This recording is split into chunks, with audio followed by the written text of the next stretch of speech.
In today's episode, we're going to learn how to tame the busy mind.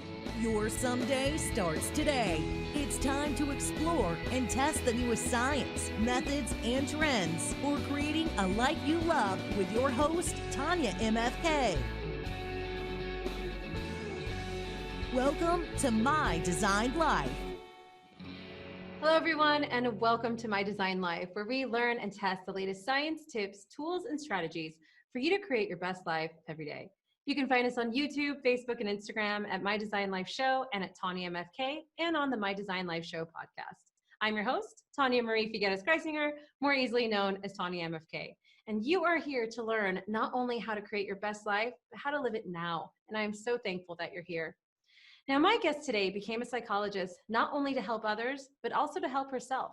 Struggling with OCD in her late teens and early 20s, she searched to understand why and how her mind is doing the things it does. Known now as the Busy Mind Psychologist, she helps people get unstuck from their own wild minds so they can be their best selves. She has helped thousands as an award-winning author, recognized expert in acceptance and commitment therapy, one-on-one work, and through her popular course, Busy Mind Reboot, teaching you how to recognize stuck patterns, break through them, and develop a healthier relationship with your mind, regardless of the life situation that you are in. Here today to teach us what it really means to take back control of our minds and life, please welcome the outgoing introvert and clinical and health psychologist, Dr. Jessica. Welcome, Dr. Jessica. Welcome to My Designed Life. Thank you so much for having me. I'm so excited for this conversation. Yes, I am really looking forward to today's episode because busy is the new normal, right? Forget what they say about the pandemic. Busy is the new normal, like regardless of what's going on. Everyone is busy, life is busy, work is busy, and certainly the thing that's working overtime behind all that is the mind. So I know that my brain feels like it's always going a mile a minute. So if nothing else, this episode is for me. So what are we supposed to do with it? Like where do you suggest we start with this? I think the first place is understanding why our mind does this. Because a lot of times we do all of these things that work in other areas of our life to try to control our minds. We feel like we're in this constant battle or struggle or tug of war where our mind's saying ooh, do this thing. And we're like, no, we're trying to stay on track with our life. And that can be exhausting, right? We can do that for a minute or two, but if we're spending our whole life fighting with our mind, we're missing out on living our life. And it can feel like your mind's working against you, but really your mind is trying to work for you. Your mind's a threat detection system. Its entire purpose is to scan for threats to you. It's trying to keep you alive. It doesn't care about you thriving. It doesn't care about you having a great life. It's just, it wants you to stay working. Right. Well, I've even heard going to the gym, it can perceive as a threat. Like, well, we don't like that. Let's not do that. Like that's Absolutely. I mean, if we thought about it, cave people, for example, they were only exerting energy when they needed to for a hunt. The rest of the time they were conserving energy and lying around, but they'd get up and walk around and pick berries and stuff. So they were still moving a little bit more than we are in our cars and desks and couch and all of that good sitting time that we have. All the working from home now, all the Oh, homeschooling, all these absolutely. things. I have to set an alarm now to remind myself to get up and move around, because it used to be between sessions, I would pop up, I'd go chat with my coworkers, all of that kind of stuff. And that is all gone. And I could just almost glue my bottom to this chair right now for 8 hours straight. Scary stuff. And the thing is, in today's time, for the most part, there aren't a lot of constant threats in our life that we need to be paying attention to. Sure, if we're down a dark alley, if we're in a situation that makes us feel uncomfortable, but we're not constantly scanning and going oh, is that a lion? Or I hope that's not what you're like. Most of us, I'll say, I would say 99% of us aren't dealing with that. Exactly. And so what ends up happening is, if you're having a nice moment at home, you're taking a walk, you're doing something that feels really peaceful and connected with what matters to you, your mind's like, I don't want to pay attention to this. I want to pay attention, let's go find out what could go wrong. And so your mind jumps ahead. And what could go wrong could be like a scary health outcome, right? I know the pandemic has brought up a lot of what if fears around that, but it could also be what you have to do later today, where you're headed in your career in the next couple of years. If you're thinking of starting a family, for example, like fears around that, anything in your life or in your future that might be considered scary or a change. And this is actually super helpful. Like we want our minds to be able to jump to the future and kind of think through certain things. Like this is how we plan. Right, If which we is didn't very have that helpful. ability, we'd be in trouble. Right. And we also jump to the past and we look through past mistakes. We look through social faux pas. We look through super embarrassing moments or times when we just kind of put our foot in our mouth and really messed up. And we need to kind of look at, okay, how did that happen? How do we make sure that doesn't happen? But I would say that's maybe about 20% of the time that we spend in our mind. And that other 80% is just serving to make us more stressed out. We have this thought, what if I lose my job? And then your mind goes down this little rabbit hole. Like, have you ever been on YouTube and like an hour goes by and you're like, oh my God, what just happened? I like went down this internet rabbit hole. Like, Oh yeah.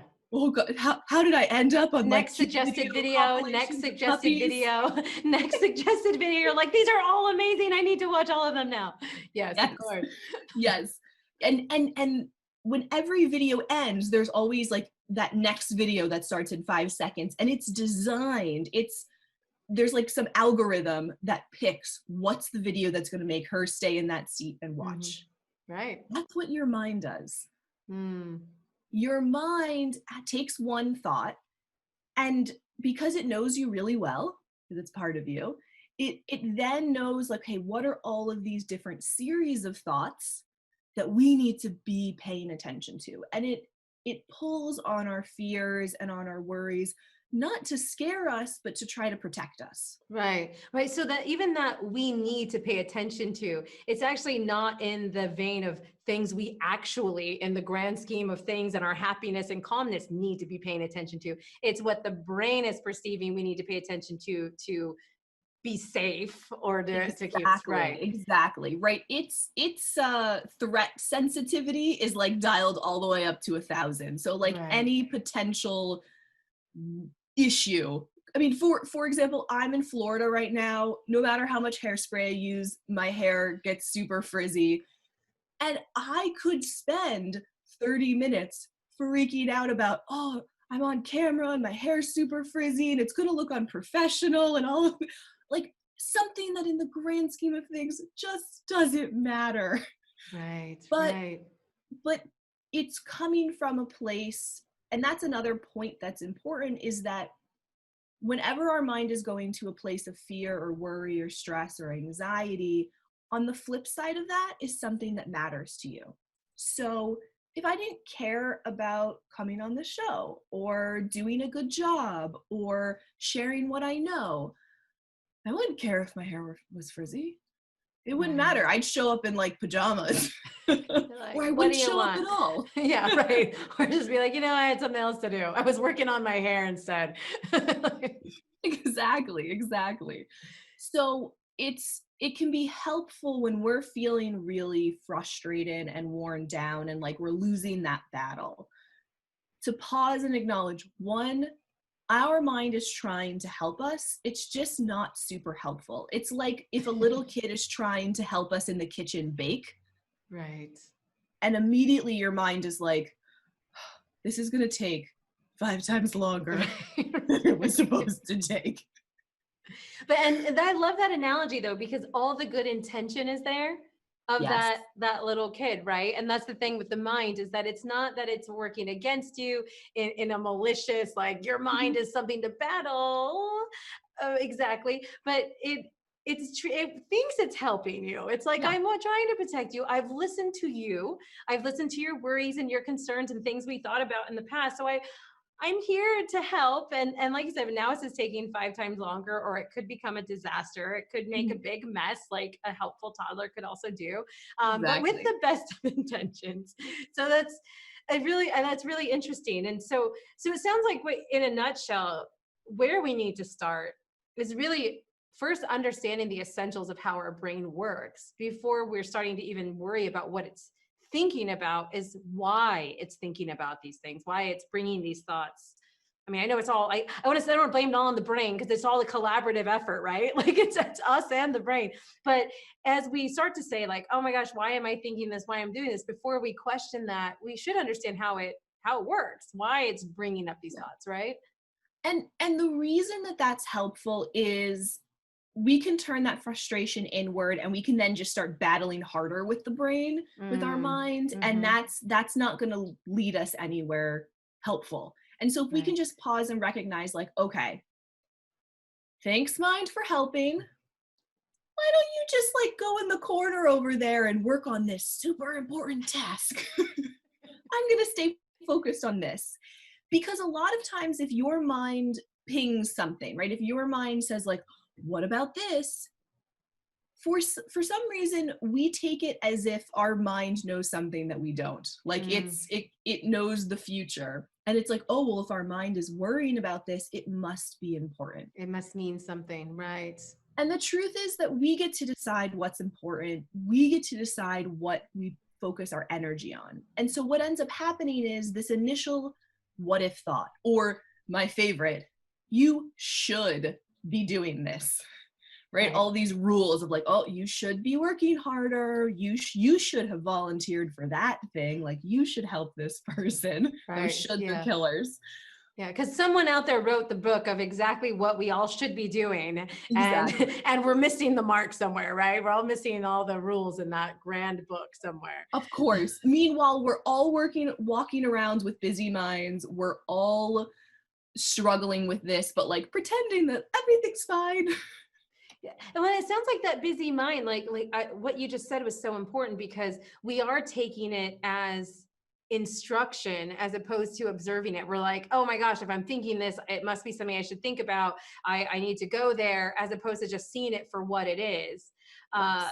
I saw it was a psychologist, actually, she was a Harvard psychologist discussing emotions. And she was saying that emotions, we need to remember that they're data, not decisions. So like we feel a certain way about something, it's telling us that maybe we're having a reaction, we're feeling a certain way, but it doesn't mean because we feel fear, we don't do it. It's not a decision maker. And so it's like that same way, just because the brain's coming up with this thought, it doesn't mean, oh, there's some premonition, I should know something. It's more being able to see it for what it is. Like this is popping up because it's going all over the place all the time. I love that example. I'm so glad you brought it up, because that's the perfect way to think about it. And honestly, it's the way that you can think about thoughts, feelings, and then memories and physical sensations. So sometimes if we're not really good at listening to our stress levels, our body starts telling us that we're stressed. We get tired, our heart starts pounding, we get knots in our stomach, all that good stuff. And again, that initial thought is just saying like, hey, I've been scanning and this might be something that you should be worried about or you should be thinking about. And then you get to pause and decide, I forgot about that. I'll take 5 minutes to think that through. And then I have a plan and I set it aside. Or we say, you know what? No, it's not really important. It's really important for me to be spending my time over here. Like a thanks, but no thanks. Exactly. And the difficulty comes is sometimes it is important to think through something for a couple of minutes. So Dan Harris, for example, who, what was it? Is the 10% Happy? He wrote a book basically on meditation for those who aren't good meditators. And he gave this example of, if you're going to the airport, which I guess no one's doing right now, but if you're going to the airport, the next time you go on a plane, you're going to have to think a lot because you haven't been on one in a little while. Right. And you might have to take a couple minutes to be like, okay, well, I have to get to the airport by this time because the plane leaves at this time. And then that means I have to leave my house at this time because of traffic. And so I should wake up. I really should pack the night before, even though I never do. And, I have to charge my phone, make sure I put my charger in this place. coming up with that plan is very important for us working at like optimum efficiency. What ends up happening though is we make that plan and then anxiety goes, well, did you remember this? What about this? Did you forget this? Well, what if there's extra traffic? What if there's an accident? What if, and something that should have been a 5-minute thought experiment that we come up with a plan and we set it aside ends up being this repetition that you go through in your day every day. And a good rule of thumb is to ask yourself, after you go through that mental gymnastics, do you come out with any new information? And what I mean by that is your mind is trying to analyze, it's trying to problem solve. So let's say you're going down that route in problem solving. Are you coming up with a new solution?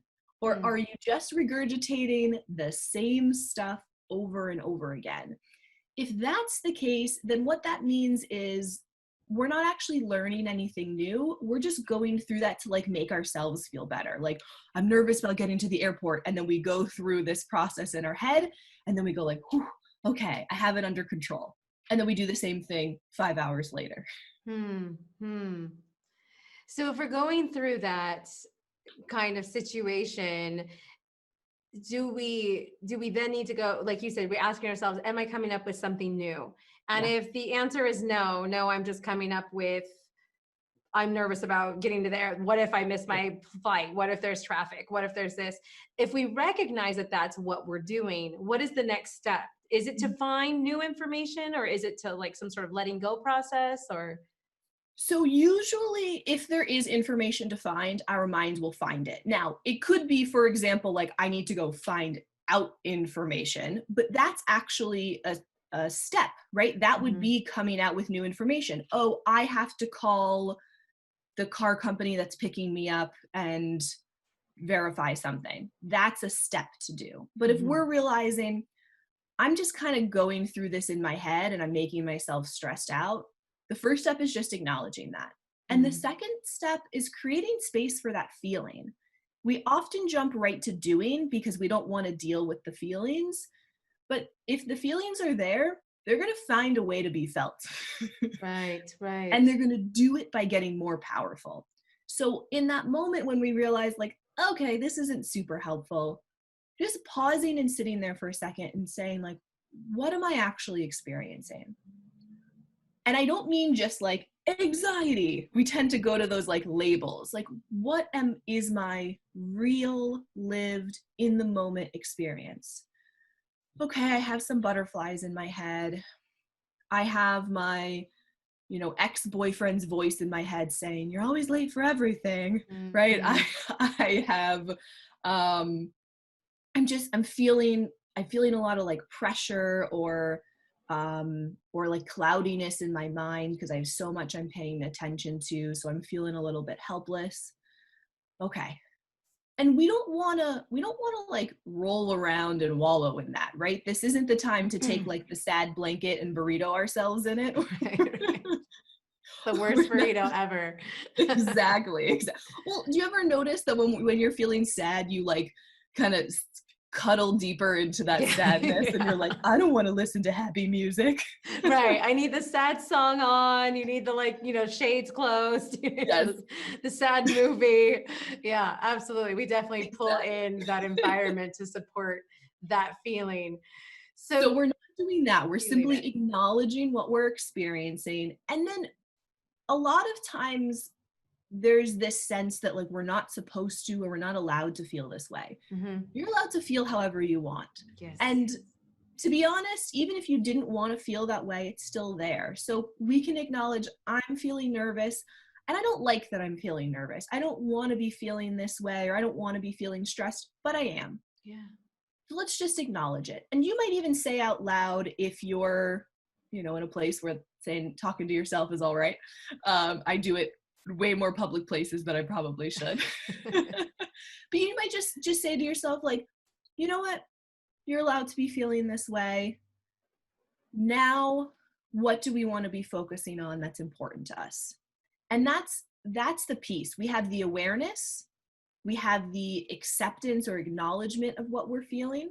And when I say acceptance, I don't mean we have to like how we feel. We just have to acknowledge that it's there. That's what and it then is. We want to pivot towards something that's important to us. And this doesn't have to be profound. This doesn't have to be like, I don't know, like I'm going to go do community work, or Right. I got to pivot from this worry of going to the airport to saving the world, solving world hunger. Right. Exactly. It might be, I'm going to go put clothes in the laundry, in the washer, because I need to have clean clothes to pack. And that's going to be serving me to make my life better. Yeah. And as of now, there's something I have kind of control over.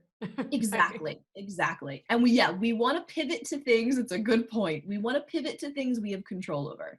Mm-hmm. And we only have control over two things: the things we say and the things that we do with our body in this moment. Right. And even that is limited, right? Our body has limits. Our language has limits based on, what kind of languages we speak. Right. Definitely. And we can plan for what to do in the future, but we can only act on it right now.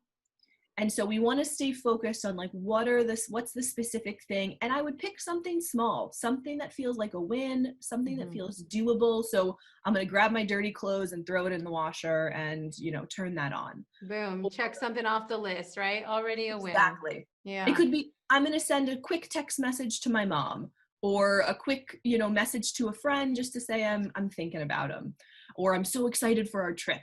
Right. Check the weather of where I'm going, so I just know that I've already checked it. And I love bringing this up back to the feeling that emotion and having the moment, because that should is so powerful. That should of this is the somehow that our feelings are negative. We shouldn't be feeling them, right? So now we're shooting ourselves. Yep.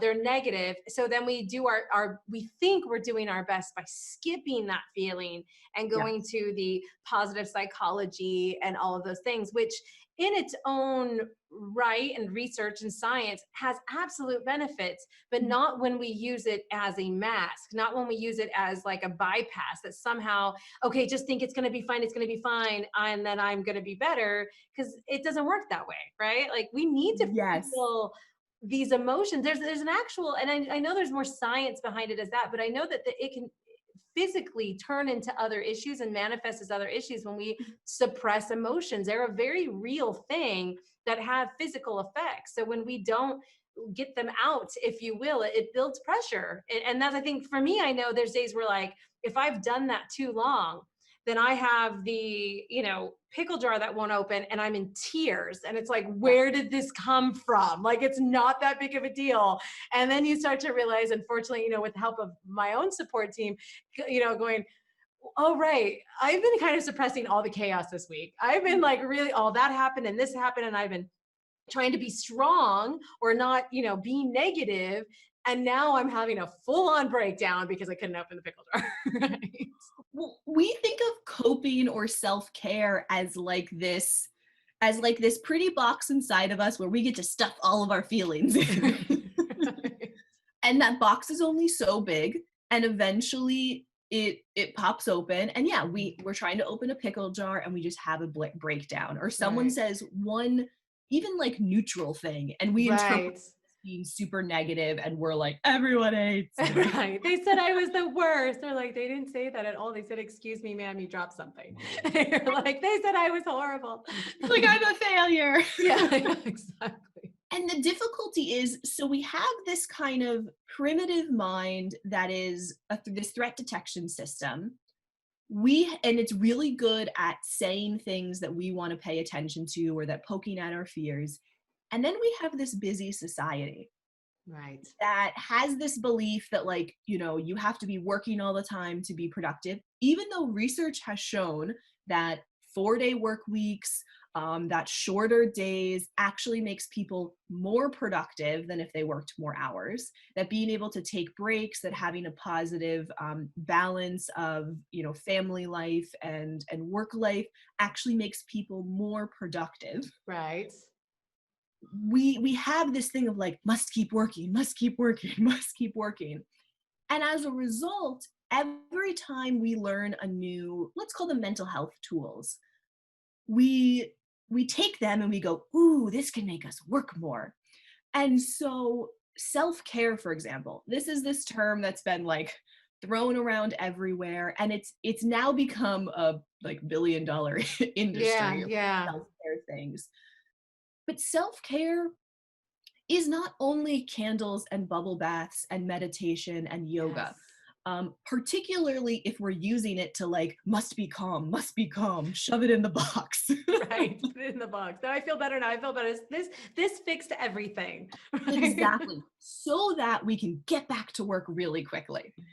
And the most important self-care tool is that awareness piece, is that willingness to then sit with discomfort, acknowledge that it's there, and move forward. Because what that awareness piece lets us do is helps us notice where are we on our threshold for stress or anxiety or conflict.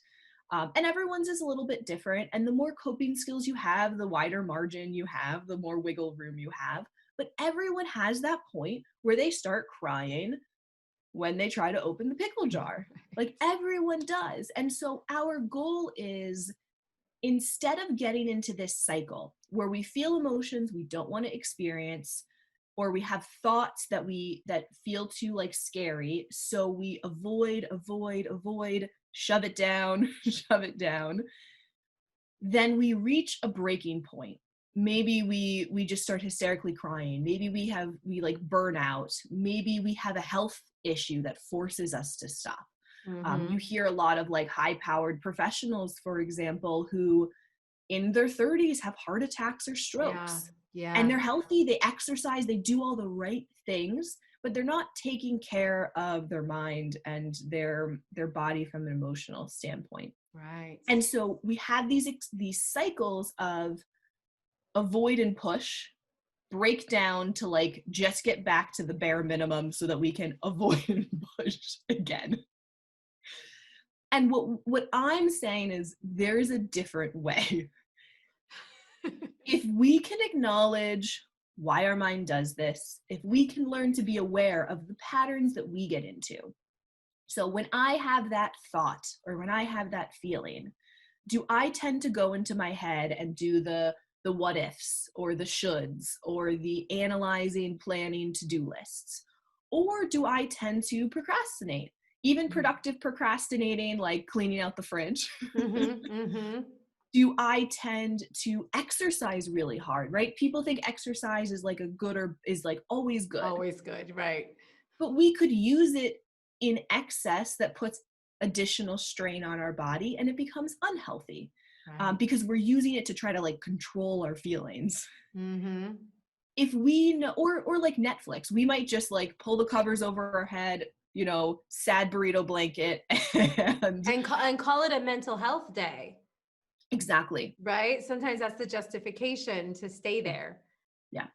And look, I am all for mental health days, but I want to make sure that we're using those in a way that's helpful to us. Because if we're staying at home and we're simply sleeping so that we don't feel like we're going to pass out or break down when we go to work, we need something more than that. That's just a Band-Aid solution. We need to take time maybe to connect with a therapist or to start a practice of like, I like to stay away from like mindfulness practice because people have a lot of connotations about what that means. Kind of preconceived notions of what exactly that entails, or misconceptions. Right. Absolutely. Yes.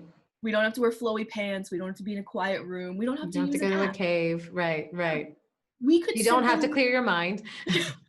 Yeah. Well, and in fact, that's not maybe necessarily possible. And that's another way that this like Western busy culture has taken a tool and been like mine and they make it into something different. When you interview monks or people who've been long-term meditation practitioners and they say, they clear their mind, if you ask them further questions, what they're actually talking about and what they will actually tell you is not that they don't feel anger or they don't feel stress or they don't have thoughts, but simply that there's some space between them. So that, I am this person and I am observing myself having this thought. Yeah. And when they can create that space, they don't get so wrapped up in it and it doesn't take over, right? As Right. that Harvard researcher was saying, right? It doesn't become the decision maker. It's just the data point, and we Yeah. can see it as the data. You see, like, oh, I'm feeling angry, as opposed to I am now angry. Right. Yes. And there is that separation of like, okay, I can see that this thing is an angry thought causing anger, whatever wording works for you, but it's a Yes. separation from that to I'm angry, or I'm messed up, or I'm this. You're able to see that thought as separate from you. Yeah. Right. Yeah. And I love that. I love that tiny language switch, right? Hmm. So instead of like I am angry, it's, I am feeling angry. Hmm. Instead of I'm a failure, it's I'm having the thought that I'm a failure, Hmm. right? Yeah. That thought is not a truth teller. Right. It is what it is. At this point, just the thought. Exactly. We have thoughts all day long. I have, oh, here's my coffee mug. I have a thought like, oh, that's my light. Hmm. And these thoughts pop into our head and then they float out. And we don't pay them any attention unless they give us information that we need, right? If we see a door's closed, then that gives us information that we have to open it in order to get Right. through to the other room. I have this person that I follow, Sadhguru, and he gives this example a lot. And he says, if I have this mug, I happen to have a mug. So he's like, if I have a mug and I tell everyone this is my mug, people might be like, okay, like she's really attached to her mug, and you're like, but they'll be fine and they'll still probably hang out with me. But if I start going around and going, I am this mug, then they're like, whoa, okay, Tony's kind of losing it. We need to walk away. But yeah, that's what we do with our feelings, right? With our thoughts, with our things. We go, I am this thing, as opposed to like that separation. Like they may be yours, that may be your thought, it may be your feeling, but it's not you. And that analogy is just hearing it that way. I was like, oh, well, that makes it so clear, because it does sound crazy. Like I am this mug. Like, Mhm. no, you're not, but it is yours. It can totally be yours. You could also not have it. You could also give it away. You could get rid of it. There's all kinds of things you can do when it's not you, right? All of a Yeah. sudden, all these options become available when it's not you. And that's exactly so. Like, I'm going to throw out a technical term here and we don't have to know what it is, but essentially what we're doing is expanding our behavioral repertoire in the presence of something. And what that means is if we're able to get just a little bit of space from that thought, if we're able to notice that thought, notice it as a thought, and realize that we get to choose what happens next, well, all of a sudden we have more options. If I am angry, I can't calmly respond to someone. I can't choose to leave the situation. I can't take a breath before Mhm. and, organize my thoughts before sending a message back or replying to an email, because that's not what anger does. But if I'm a person who's having the thought or having the feeling of anger, I can do a lot of different things. Right? Right. If I have, and this applies to labels too, if I am a hard worker, or I am high achiever, or I am an introvert, for example, Mhm. are we more likely to behave in certain ways? If that category or label applies to us, sure. But it Mhm. doesn't mean that we're boxed in. Right. And Well, it and I just had to throw in there, does it also means that, as we talked about earlier, starting to understand our brain, that if our brain is also trying to keep us like in the things that it said, if we keep saying I am this way, then our brain's going to always like look for things to confirm that, and help us in yeah. being angry or introverted, or those things that we've now created this label as, right? Yes, think about it as every time your mind is scanning for a threat, it sends out a little alarm bell. And if you pay attention to that alarm bell and go like, "Oh my god, I'm going to be late to the airport," or in a social situation like everyone's going to hate me, no one's going to like me, this is going to be awful, and I do something to remove myself from that situation. So maybe I say no to the plans, or I just like awkwardly hang out in the corner in a social situation and not really engage with people. first, I'll immediately feel relief because I moved away from that feeling of being scared or uncomfortable. But second, what it teaches your mind is that that was a good alarm to put up. And think of it from the lion standpoint. If your mind goes, oh, there's a lion, and you run away from the lion and you live, your mind goes like, I just kept her from being eaten. I kept her alive. Right. Kudos to me. I should do that all the time. Exactly. And so one of the difficulties people find is kind of the opposite works, in that if our mind gives us a signal, so let's say we introverts have have certain tendencies, and some things are going to be more difficult than for them compared to extroverts. Introversion is a trait. It means it's stable over your life, but we can learn skills. I'm an introvert. I'm a very outgoing introvert. I just have to take care of myself afterwards because I get very overstimulated. But let's say we are making the decision of, I'm moving to a new place. I want to make friends. I want to put myself out there. And it feels really scary because I have all of these thoughts that I'm an introvert. I'm boring. No one wants to talk to me. But I notice those thoughts. I see them for what they are. And let's say I go to an exercise class and I've been talking to the person who goes to the class regularly, and they invite me out for coffee after class. If I decide, my mind's immediately coming up like, don't do that. They're going to think you're weird, and then it's going to be super awkward at the gym. Right. All the reasons why it could go wrong. Exactly. Your mind gives you that alarm. You pause and you're like, okay, I notice that you're trying to protect me. Not super helpful right now. I'm working towards making good connections. We go. At the beginning, your mind is going to make that alarm louder because it thinks it's trying to protect you from dying. Right. And you're not listening to it. So what it's going to do is it's going to make that alarm louder. So a lot of people struggle with making changes, for example, particularly changes that are in line with who they want to be, because initially that like little stress or little fear or little nerves that show up get super amplified. Yeah. And that's your mind being like, no, like really, listen, abort. Well, and we've done so much to confirm who that person is. Like, you're weird, or it's going to be that. So for so long, we've been confirming and affirming. So when you decide like, I want to be more outgoing, I want to be this, that one simple thought has a lot of work ahead of it to undo all the little house your mind is, put together of like, we're kind of weird and we're quiet and we're this, and so then we take that input as, I'm probably not meant to be that way. I can't be that way. Where in actuality, it's that our mind's just been working so long in this one way that we need to be able to, it's just something we have to work through. We have to continue to work. And I think you mentioned it several times in your work. And I know in things I've heard you say is like, it's these stuck patterns. It's these stuck patterns that if we want to undo them, that's really what it is. This whole process is about recognizing how the brain works, recognizing the patterns themselves, and then learning how to actually what to do with those stuck patterns, right? And the difficulty is, as soon as we make this decision of like, I'm gonna be more aware, I'm gonna start taking moves to, like having my design life, moving towards my values, doing all these things that are meaningful to me, we get that excitement. Yeah. We get frustrated when our mind doesn't immediately like get on board. Yeah.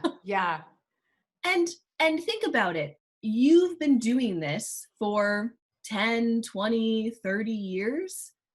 That connection is really strong. And when I mean connection, the way that our brain works is we make these neural connections with lots of things, and we have networks. So that's the reason why, there's a song from your childhood that just like brings back moments of like a really great summer or a really good time with your girlfriends or a really bad breakup. Right. We have these connections, and the more we bring up these connections, the stronger they get. So this relationship between social situations and I am awkward and weird and a loser and no one wants to talk to me is super, super strong. Like we can't cut it with scissors. We need like a chainsaw Right. to cut it. And so what we want to be doing is building up a new connection, because we're not actually deleting or getting rid of that connection. We're just not feeding it anymore. Hmm. And so over time, it's going to get less strong, and this other connection is going to build up.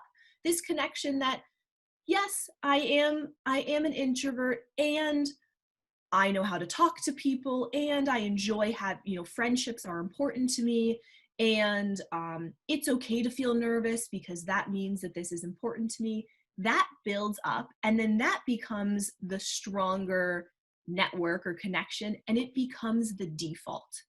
And that's what we're working towards. We're working towards, instead of our default being this reactionary, impulsive, getting stuck in this mental busyness, Mm-hmm. our default is going to be notice, oh, there's an interesting thought, pausing, acknowledging our feelings, and then being consistent with our values. But that takes time. It takes Yeah. repetition. So we're not going to get it the first time, just like we're not going to do abs once and a crunches once and have a six pack. Why not? It's not going to Right. happen.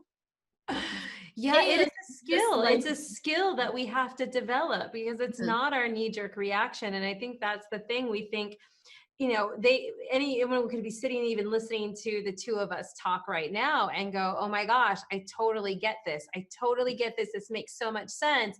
That's what I'm gonna do.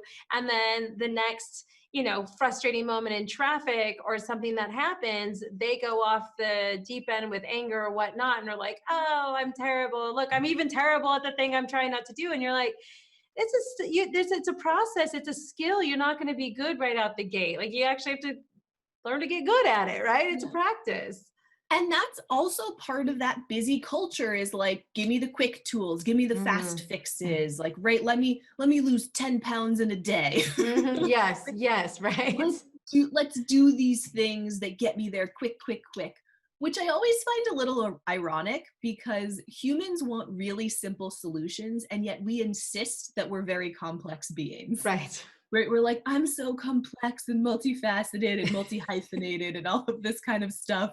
But like, I just need this one app once a day and I will It's going to fix transform my life. everything. Right. Exactly. Yeah. There's going to be, where's the awareness pill? So I'll just know how to be aware. And I think it goes to for like those, even our self-help seekers and these people who are trying to be, those of us, I say these people because I am one of them, it's trying to be diligent in really seeking those things. We're also, a lot of us are in like, we're setting goals, we're doing things. Tell me the framework and I'll do it. Like I'll do what it takes, Dr. Jessica. But we still kind of have this expectation like, oh, I'm good at what I do. For those of us that are there, I'm good at what I do. I know I can do it. I'm an accomplisher. I'm an achiever. We can go with our positive psychology. Yeah. And then we approach it in that mind frame and they're like, it's not working. I'm a failure or I'm doing it wrong, as opposed to like, you don't get to skip ahead of the class with this. Yeah. This is like everyone starts at the same level and we're all working at just building this skill. And I would say, without putting words in your mouth, but it sounds like we're continually, even in one area where we may develop it, there's going to be that new thing that happens in life that's a whole different level of awareness. So we may get good at this at work or in traffic, but then it's different and surfaces different in a relational reaction, right? Or just so many different areas, the inner thoughts, like it's like it is a journey, right? I don't want to sound philosophical here, but it's a journey, guys. Like there isn't going to be it, but the muscle gets stronger, right? Exactly. And I see this a lot with clients. I work with a lot of high achievers, with busy minds, with like recovering perfectionists, with type A, and I'm going to put this in lovingly quotes, like control freak, and I'm Right. totally one of them. Right. So I feel like I can say that. I'm right in there. Yeah. But they're like, I've done the mindset work. Like I did this kind of stuff. And now I'm struggling, or I'm facing burnout. Like, I don't know what's going on. And the issue is like, yeah, you did that work, but then you just put it on default and you just stop paying attention to it. And we Mhm. have to keep paying attention. Now, at the beginning, we certainly put a lot more time and energy into it because we're learning and it's very clunky. Once it gets a little bit smooth, we don't have to devote so much attention to it, but we still have to pay attention. And Right. don't we want to? Like, do Yeah. you really want to go through life just kind of jumping from like on to the next thing? Do you want to have that experience where you have a wonderful moment, you have a success, and you're like, oh, did that, on to the Right. next. On to the next. Well, and So you know what just we popped in want my to be able head to pause. too was that as you get good at that, like this person who was saying, I did that, like I got it. It's almost like we check it off our list. Yeah. I have a child and I have a toddler right now. So I think about, there's certain things where it's like, okay, we've kind of figured this out. Like you get to certain points, like when they're not sleeping and this, and we work through it and you're like, okay, we're good then. But then it's the next thing, right? Because something new is happening. There's a new phase and they're always changing and growing physically. And I think in a child, we're able to see that because we can like see the physical changes. They were a Yeah. baby, they couldn't talk, now Whoa, they I gotta talk. buy them new Right. pants. They're so Right, tall yeah. now. Now they have teeth, now they're eating, now they're walking. But we ideally are also always growing and changing, right? If we're really in this realm of self-development, we're trying to do these things of bettering ourselves, then that means whatever level of awareness that you learned when you were the quick to anger, disgruntled person, and you worked on these things that Dr. Jessica is talking to us about right now, doesn't mean you check it off and go, cool, I got that. It just means it worked for that person. It worked for that toddler. But now your toddler is a middle schooler and they need the same technique, but just for a different person, And the right? same technique part is really important, and I think gives us a little bit of hope in that we're not reinventing the wheel every time. This Right. approach is the same. We're just plugging in different thoughts, different experiences, and seeing what comes out. So Right. we can approach anger in the same way we approach like a work environment, in the same Mm-hmm. way that we approach. And by approach, I mean noticing what shows up and then how we respond to it. And then watching and seeing, is how we're responding to it serving us in the long term? Right. Because a lot of times it serves us in the short term. If I'm feeling angry and I like tell someone off, that feels really good. Like, I'm not Right. gonna lie, You're like like, there's that a part of serves me me that's like, great. right? Like it feels really good, but in the long term, that's maybe not the person that I want to be. Or now I have to go and repair this relationship and I've undermined some trust and it's going to be or hard to or it's communicate caused additional stress if, forward. like, say it was the workplace or something like that. Now there's different set of Exactly. Yeah. problems, I could have blown awkwardness. up, burned a bunch of bridges, set them on fire. Right, A right, way to right. save them. Yeah. Yeah. And so if we can acknowledge that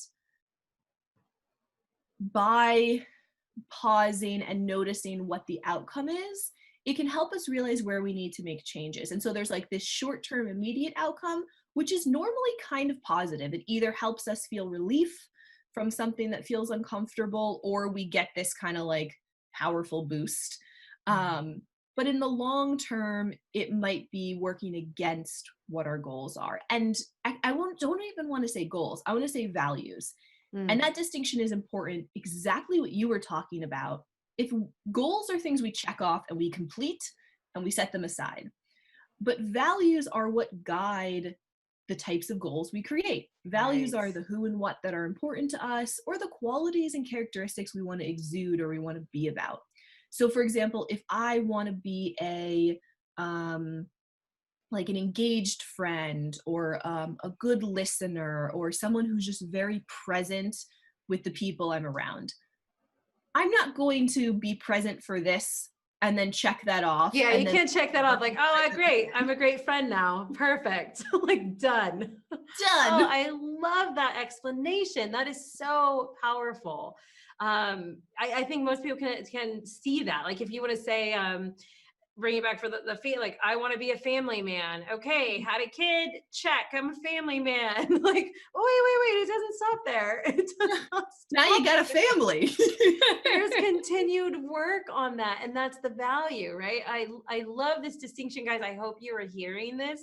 This is so there's been tons of powerful stuff here, but this is such a good, I think, visual or even comparison of like, why do I need to keep doing it? Why doesn't it just become the way it works? And it's because that's the value, not a goal, right? It's not like I made it, I arrived, I can do that now. You can get better at it, but it's always going to be a new situation, or because hopefully life isn't throwing the same thing at you all the time. Ideally, the one constant we know is that life is always different. It's always changing. And that means there's always going to be new things that are coming our way. So what you learned or what you accomplished or what you learned how to deal with using these tools in one space, you may have gotten really good at that, and there's going to be something new that comes your way, something more, nuanced or a different person. Maybe you got really good at it with one person who used to annoy you, and now there's a new person that annoys you. So and here's the really good part of that, in that a lot of people who are very goal driven are successful when things don't change, because they have a system down. Right. But as soon as anything changes, a job changes, a relationship ends, a relationship starts, a pandemic, right. something happens. Your schedule gets thrown off even just for the day. I don't know who Exactly. that would be, but yeah, like We even have something physical as simple changes. as that. Maybe we have back pain, or we injure our foot, or we develop a health condition that limits what we can do. Those people really struggle to adapt. Yeah. Because they're very goal driven, and there's this thought like, well, I can't do this anymore, so like, what's the point? Or like, what do I do now? Whereas if we can focus on what our values are, sure, ideally, I would like to be moving in this direction. I'd like to be focused on these goals. However, if we kind of take a step back and say, well, what matters to us in our life, in this moment, whatever it is, it can help us do that pivot towards developing new behaviors or new habits. When we talked about kind of these labels before, a lot of people struggle when those labels transition. So when someone goes from being single to in a relationship, or in a relationship to single, when someone goes from working to being retired, or having a child, all these different kind of life transitions, or even changing roles within a workplace, or from employee to entrepreneur, right? Whenever these roles change, even if it's in a positive direction, if we are very tied to this label as in like a, this is my identity kind of way, when that's taken away from us, we really struggle. Unless we're able to connect with what our values are and what matters to us. So for example, when people retire, the people who are most successful in retirement are the ones who already have an idea of what's going to be important to them in retirement, what they want to spend their time focusing on, so that it's not a loss, it's a change. Right. It's not like they show up there and go, I don't know who I am anymore, without the label and life and identity that I just lived for the last 30 years. And it sounds like, it'd be this wonderful thing. And I think a lot of people are confused, like, how can this person be having a hard time in retirement? But it's when if that's the only way you've lived or see yourself, you feel stuck there. You feel stuck there, not know how to transition to that next until you've identified, like you said, where they want to be and who they want to be. Yeah. A lot of people spend so much time focused on like getting to retirement that they don't actually think about like what they're going to do when they retire. What do I do now that I'm here? Right. And also, if we have been that like, avoid, push kind of person, a lot of people will experience significant health consequences as soon as they retire. Wow. Or some significant mental health concerns, because they have let go of that like rat race, that like busyness, and all of a sudden these things that they've been like holding at bay with all of their strength just like whoosh comes up. Yeah. They have nothing else to distract it with anymore. Exactly. So you see it happening with like first responders, veterans, for example, when they retire, they'll be like, well, I was in combat 30 years ago. How come I'm experiencing PTSD now? It's like, you got time to think now. Yeah, you weren't dealing with it before. That's why. This has all been so powerful. And I mean, really just kind of bringing this full circle to what we've been talking about, and really this, you know, that we can't avoid, escape, delete these thoughts or feelings, and the better path to that. And that's actually not a sad thing, right? Because the speaking of emotions, it's not the sad thing. Is the better path to that is recognizing how these things work, how our brain fundamentally works, seeing that the stuff that gets played on in our head is a pattern, is a habit. And because it's a pattern habit, it's actually something we can undo, and that there are tools to break this. And the tools, as you've explained, aren't anything fancy. It doesn't even, not even free. they're free. There's no bubble bath required, no price point, or access limitation to that. It's really about training this awareness, learning to look at that, just recognize it for what it is. I mean, it's so, I'm so excited to bring this in, because again, I don't think I would challenge somebody to show and tell me in the comments, guys, if you're like, this 100%, as I've never experienced this, I have no idea what you're talking about. Because I think this is, I'm going to say close to 100% of people are dealing with some version of this, because we're human and we all have even though people may not feel like it, we all have a brain. Even that guy over there who cut you off, he has a brain too. We all have a brain. And so I think we're all dealing with this to one degree or another. And so these are so powerful tools for us to be able to use and harness. And I know that it can still feel daunting, perhaps, like, okay, I get it, but again, how? And so as I move before my last question and we kind of get into where people can find you, I also know that you have some tools, some things that can actually really help people kind of practice this, guide into this. So you want to go ahead and tell us, where we can find you and learn all this stuff, but also what you have for everyone today. Absolutely. So there are two kind of tools that I find really helpful, or it's one tool and then a program. But one of the ways I find is very helpful to organize all of this, because the difficulty with our mind is it's all in here. It's kind of abstract. It's hard sometimes for us to get it out of our head and really look at it. There's a tool called the Life Map. And essentially what it does is it helps us identify our patterns of avoidance. It helps us identify what matters to us and what's kind of showing up and getting in the way of that. So if you go to my website, busymindreboot.com, and you sign up for my newsletter, you can get access to this worksheet and a lot of other worksheets. And it has the questions in it. It's very simple. But if you're struggling to initially identify, like, well, what is going on, that can be really helpful for you. And then I developed a 30-day program to help folks kind of walk you through these steps, because I noticed people do one or two things. They start with this awareness and then they get overwhelmed and they go back to what they were doing. Right. Or more likely, they're like, give me all the stuff, I'm going to do it all right now. And they try to do it in like a week and they're like, how come it's not working? They do this 30-day program in 7 days because I'm really Exactly. serious about it. Exactly. They're like, give it to me now. So I have a 30-day course called Busy Mind Reboot, 30 Days to Your Best Self. And every day you get a 10-minute video lesson, a 10-minute mindfulness practice, and a little image that goes on your lock screen that has a question on it. And that question is just a prompt for you to begin noticing, exploring kind of what's showing up in your day-to-day life. Because let's face it, we pick up our phone approximately 1 billion times a day. Right.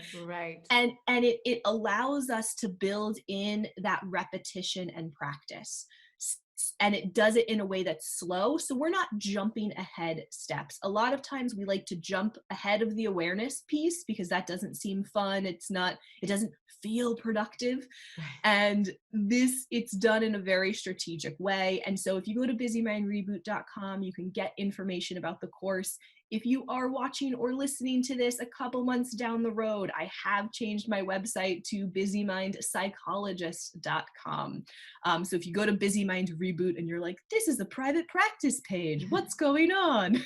That's because I'm in the process of doing some reworking for my platforms. So busymindreboot.com for right now, and busymindpsychologist.com in the future. And you can always find me on Instagram at Busy Mind Psychologist. I post a lot of videos. I'm actually right now doing a monthly challenge. I'm trying to make some health changes in my life just for my own specific health stuff that I'm going through.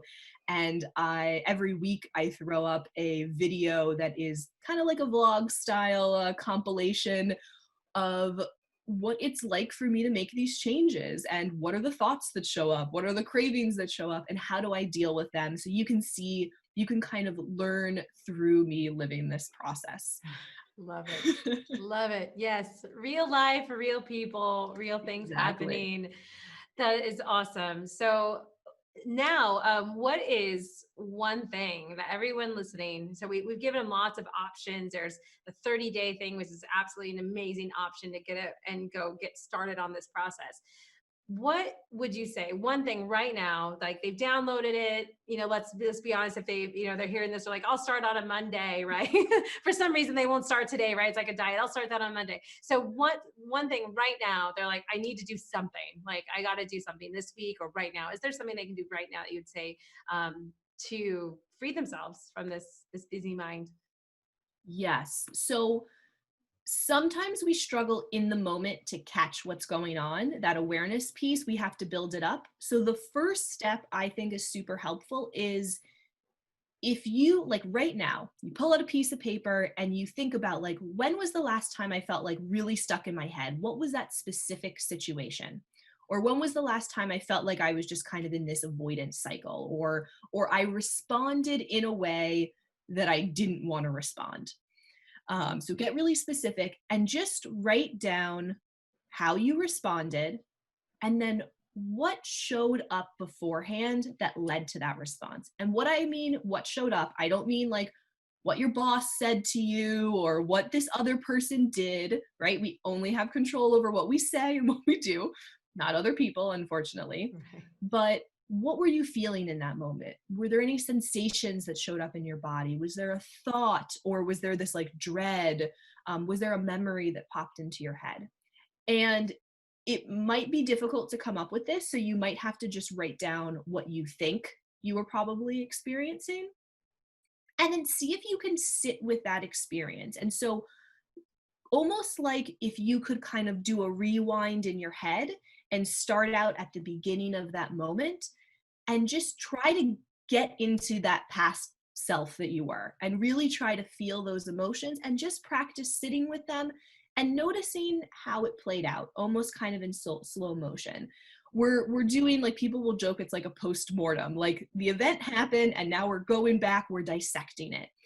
And that's the first step for bringing up awareness, because if we can't catch it in the moment, we want to at least know what to look for. Okay. And because these are patterns, often the same kind of thoughts or feelings tend to show up. So if we can look back on an experience, it helps us identify, okay, what is showing up that I'm reacting to? And then we want to move from that to trying to catch it in the moment, even if we still do the same reaction, but just like notice it happening in the moment. And then we want to catch it in the moment and do a different behavior. So those are kind of the 3 steps. But to start with, pick an experience you had lately, an interaction with someone, a time you procrastinated, a time when you kind of worked yourself up over something, and break that down into what were you feeling and thinking, and then how did you respond? What were you feeling, thinking, and how did you respond? And so it's the difference between, like you were saying, well, my boss said this and that made me mad, versus starting to recognize that when somebody approaches me, I tend to clam up, or I tend to do this, right? That's because that's really the pattern, because the boss may not come up and say that same thing every day. But if you start to recognize that when the boss came and said it, and then later on when this lady came to say this, and then when your spouse said this, and it all is, there's like some similarity in that, that's where we start to be able to recognize the pattern, right? Yes. Yeah. A lot of times we're like, well, it's this isolated incident. And if my boss didn't do this thing, and it's like, yeah, but this is probably showing up in different areas of your life in different ways. So even if we could control our boss, which we cannot, we would still notice this pattern showing up in different areas of our life. And I am not saying that that means that it's like all your fault, or that the other person doesn't have some responsibility. I'm just saying you don't have control over that. And actually, by being able to be more in control of your response, it actually helps highlight that. So if you're in an argument with someone and they say something nasty first, but if you come back and say something nasty, you really don't have a good platform to come up later and be like, I don't like how you speak to me. Right. Good point. Yes, but if you respond in a very kind of calm or measured way because you've practiced like pausing and not reacting, it really highlights how inappropriate their behavior is. Right. So that is a healthy kind of jab, I would say, as well, for maybe a little healthy backhanded inspiration for those of you who are like, but he deserves it. Yeah, in a way, when you work on yourself, you actually might get your little jab as well, but it's going to come from a healthy space. Yeah, if we can, I like to think of it as nudges. If we're consistent with who we want to be and we're setting those boundaries, we can kind of nudge people to be more likely to respond in a way that works for us, but we can't force them to do it. Right, right. Well, this has been so amazing. Thank you so much for being here. As we kind of wrap up, are there any last things that you'd like to say to everyone before we head out? So I have two things, and I'll make, I did like 8 fingers. I have two things. Okay. I'll make them super quick. So the first is, after listening to this, you might feel super motivated. You might be pumped. You're like, I'm going to do this work. And I want you to also pause and recognize that motivation is a feeling. And this is a situation in which we can let that feeling kind of sweep us away and help us do something we want to do. And we can also continue doing this work even when we don't feel motivated, because motivation is just a data point, and I'm going to use that from now on. It's not dictating how we respond. Is it easier to do something when we're motivated? Absolutely. But we don't have to be motivated in order to make changes.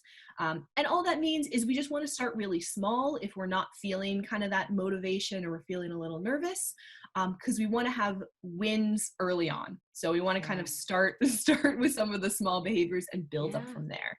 That's true. And then the second part kind of feeds into it, which is, as we've said time and time again, but I'm going to reiterate it here, this is not a one and done thing. It takes practice. It takes repetition. You're not going to be perfect at it. So create some compassion, some kindness, some grace for yourself in this process, and know that you're learning a new skill, and a skill that's really difficult. It's simple, but it's not easy. So if you find yourself being frustrated, create some space for that frustration and acknowledge that you're taking steps towards designing a life for you that is filled with all the things that matter most to you. And that's what we're moving towards. And it just might be a little bit of a bumpy road as we're going along, but you're going to get there. Yes, that is amazing. Do the work, be compassionate to yourself, and keep going, right? So thank you so much, you guys. Make sure that you get in touch with Dr. Jessica. Like she said before, Busy Mind Psychologist is where you can find her on Instagram, and eventually also will be a website. In the meantime, you can go to busymindreboot.com and reconnect with your mind so you two can work together, and also get that 30-day program that she has. I mean, it's a great way to get started on this, to have some guidance. I know she has support. There's a Facebook group. There's so many things built into that. So absolutely go and check that out. And as always, you can connect with us at My Design Life Show and at Tanyamfk on Facebook and Instagram. And you can learn more about our courses, workshops, and coaching to grow your business and create a life that you love at tanyamfk.com. So if you like this episode, then make sure to subscribe, follow, and click that bell to be notified when our next episode is up. And remember, your someday starts today. Make it the best. I'm Tanyamfk, and I'll see you next time.